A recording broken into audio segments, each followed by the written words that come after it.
Are you feeling overwhelmed right now? Are you feeling lost or tired and just exhausted? You know, a leader's best friend is clarity. And when we can help you become clear and congruent with what it is that you want to be doing with your time, then peace, happiness, and joy starts to set in. So let's help you do that today. But first of all, why are we feeling overwhelmed? Let's get in touch with our feelings here. I know that I feel overwhelmed when I've got emails flying at me, text messages flying at me, notifications, and a lot of Facebook messages with a lot of things that are not actual messages directly to me. You know, we are living in spam city.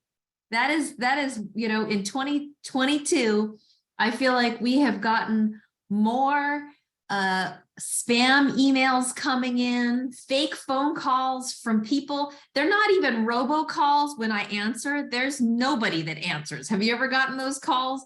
So we're constantly being interrupted by all this noise. And sometimes it feels like it's just so loud in my head, even though it's just me at home by myself. What is going on? And so when we can learn to identify what it is that we truly want, then all the noise, even though it's coming at you, gets silenced. All the interruptions and the distractions that are happening all around us, swirling, trying to catch for our attention, especially during this holiday season when everyone wants to sell us something from some store or advertisement or some special that's going on for the holiday. When we get clear on what it is that we want, then nothing else matters. Then we don't entertain the distractions. We don't get lost in the social media rabbit hole and an hour later find ourselves like, what am I doing here?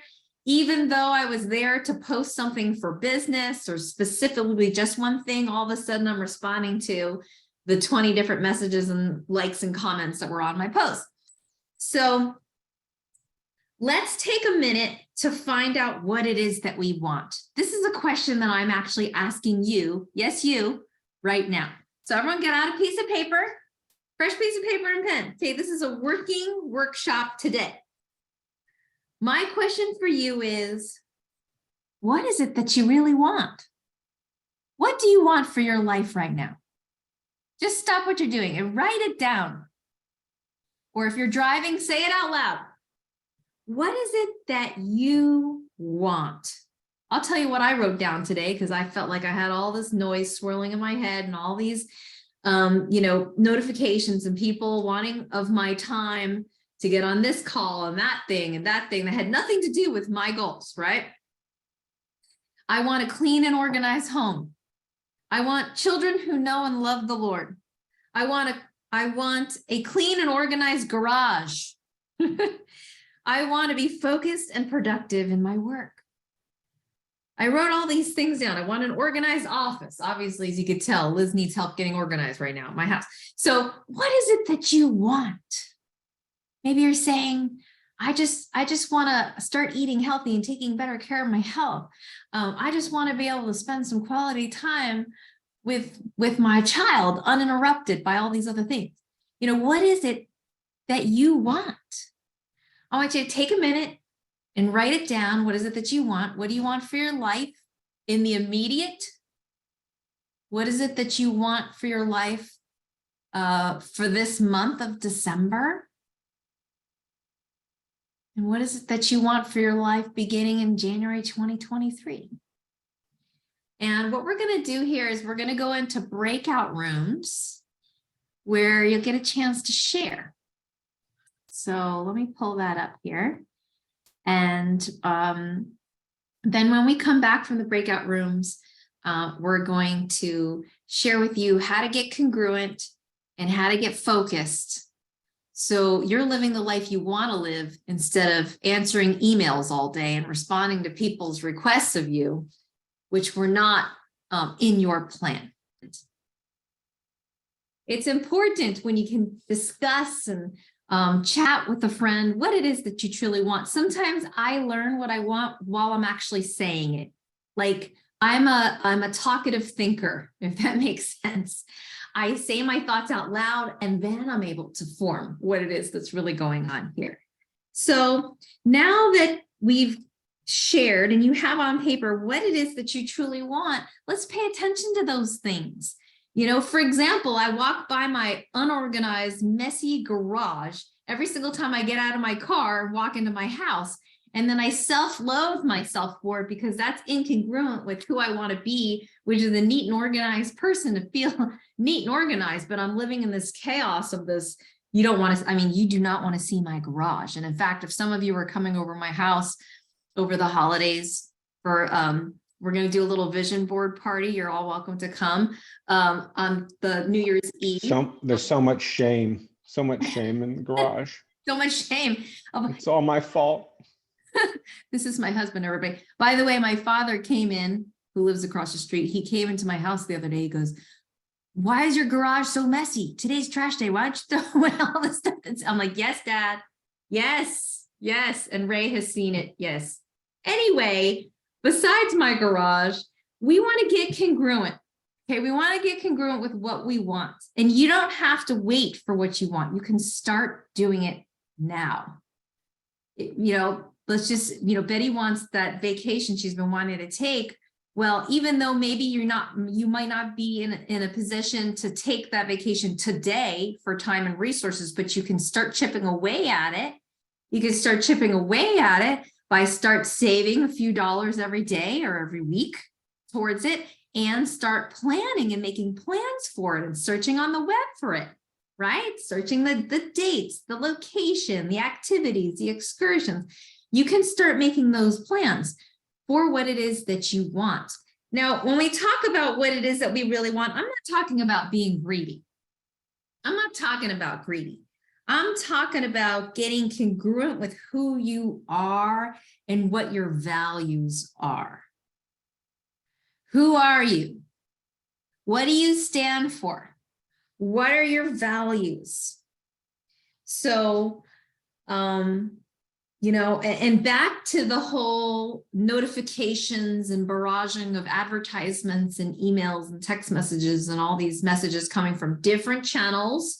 There's GroupMe, there's Telegram, there's WhatsApp, all these different channels of messages to check. Interruptions are real, y'all. Interruptions are real. So we need to be 100% protective of our time. And our time is so valuable because, you know, you can always make more money, but you'll never get back that time. So how do we want to be spending our days, and how do we want to be spending the days in the rest of our life? Because life here on earth is so precious. So what I want you to do is take a moment and compartmentalize your day. It might not be the same for every day of the week, because you might have, you know, let's say Tuesdays might be busier than Wednesdays are for you. However, if you can compartmentalize your day, how many hours are you working your business per day? How many hours do you work in your job? Maybe your job is pretty static, like every day you work your job from 9 to 5. Okay, but how many hours a day do you want to be working your business? Just write it down, okay? Maybe it's different on Mondays than it is on Tuesdays, but just in general, okay, write it down. How many hours? And then how many hours do you want to be doing personal time? How many hours do you want to be doing family time? And it could be per day, per week. And then let's determine how we're going to spend that time. I'm just going to give you an example of what I've done for my work schedule for today, for example. I redesigned that, you know, I want to work 4 hours a day, Monday through Thursday. And one of the, you know, either Saturday or Sunday, depending upon what we've got going on for the week. And I broke it down into how I'm going to spend my time and where each thing fits in. Because yes, I do need to make flyers for events or send out reminder emails and stuff like that. But is that my highest income producing activity? No, my highest income producing activity is making new exposures and meeting new people, making new relationships. And so if you put a place for every task that you have to do, just for example, in the 4 hours, my first hour, I'm going to be spending developing new relationships for prospects. I'm going to be calling leads in that hour. I'm going to be on Facebook specifically using that time to add new friends, whether I'm in my group, right? Developing relationships in a Facebook group that I'm in and adding friends, setting friend requests to those people. Or I like to look at what Facebook recommends me as mutual friends of people. And I like to focus on networking. Maybe you might want to focus on your mom group or your church group or whatever. But I noticed that I have friends in common that are in my BNI networking group. So I like to add those friends and send those friend requests out. Same with your Instagram and your LinkedIn, right? Sending invitations in that time and sending a personal message along. I like to send the Don Brinkley message, which is, hi, Bob, it's so nice to meet you. You know, I love networking and meeting new friends. Tell me about you. Tell me about your business. And in that first hour of developing new relationships and making exposures and prospecting, my goal is to hit my exposure goal of 2 to 3 exposures a day. You might have a goal of reaching 10 exposures a day. You might have a goal of reaching 1 exposure a day. Whatever it is, right? Determine your goal. My second hour, I've determined I'm going to make follow-up calls because that's when fortune is in the follow-up. If you're just planting seeds, but you're not going back to harvest, then there's no fruit. Okay. You're not bringing home any fruit. So the second hour, my second priority is designated to making follow-up calls. Now, during these times, I'm not checking email. I'm not responding to text messages that are coming in. I'm not responding to Facebook messages that are coming in. I am just doing, the outbound, okay? The outbound for the exposures, and then the next hour for follow-up calls. Now, in the follow-up calls, of course, maybe then you're responding to some prospects messages, okay? Because now you're following up with all the people that indicated they were interested. My goal is to be on the phone, okay? And speaking to them. The third hour, I am doing team-related leadership activities. I'm not necessarily responding to questions that they could get at corporate, okay, answered at corporate, but I'm specifically using the time to say, who do I need to welcome to the team and make a welcome call with? Who do I need to schedule a game plan interview with who hasn't had one yet on the team? Who do I need to reach out to and encourage them to make a list and to start sending out invitations for them to meet us on a Zoom, right? Who do I need to say, hey, I know we made all these exposures. Let's do some 3-way calls and follow-ups together. Helping team close business, basically, and also spending the time coaching and mentoring them as well. Who needs a pick-me-up? Who do I need to be communicating with and touching base with and pouring into and mentoring and coaching in leadership?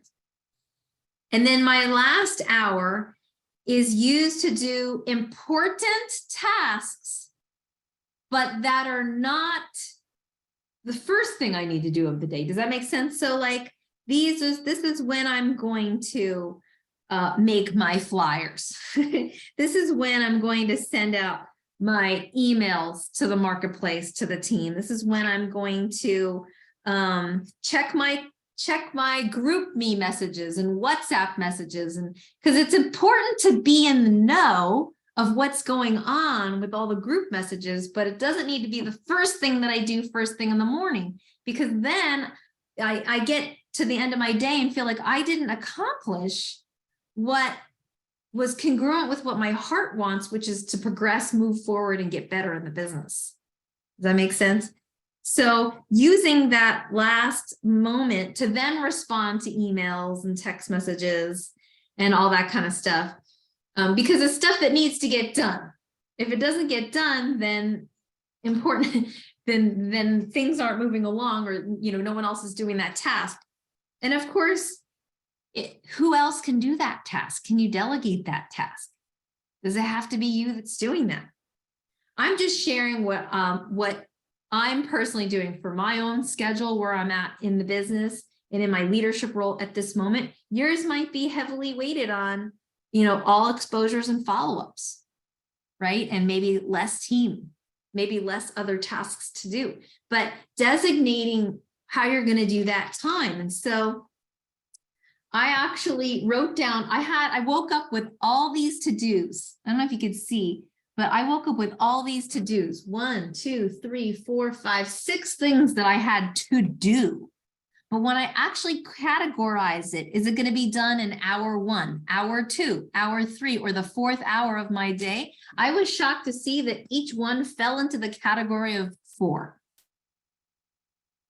But at first, I normally a very focused person. However, somehow I got trapped into doing all of those category 4 things first, because I needed to knock them out of my plate so then I can free myself up to make the calls. But really what I needed to do was push it to later in the day and focus on making that income producing activity first. Does that make sense? Now, what about the garage? When is that going to get cleaned? When is that going to get organized? So I put it in my planner.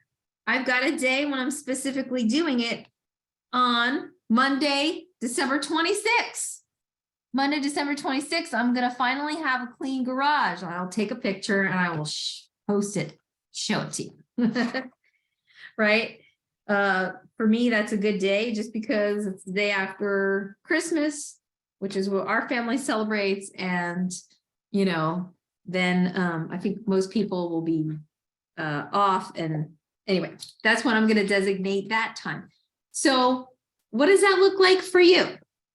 How do we get out of all this noise, right? And still get what we need to get done, but be congruent with our goals and where it is that we want to go. Determine what are our highest income producing activities. Determine what change in my schedule do I need to make?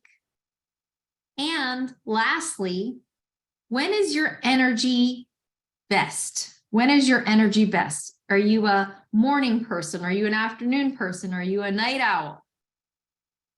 How can you take advantage of the fact that that's when you have the most energy?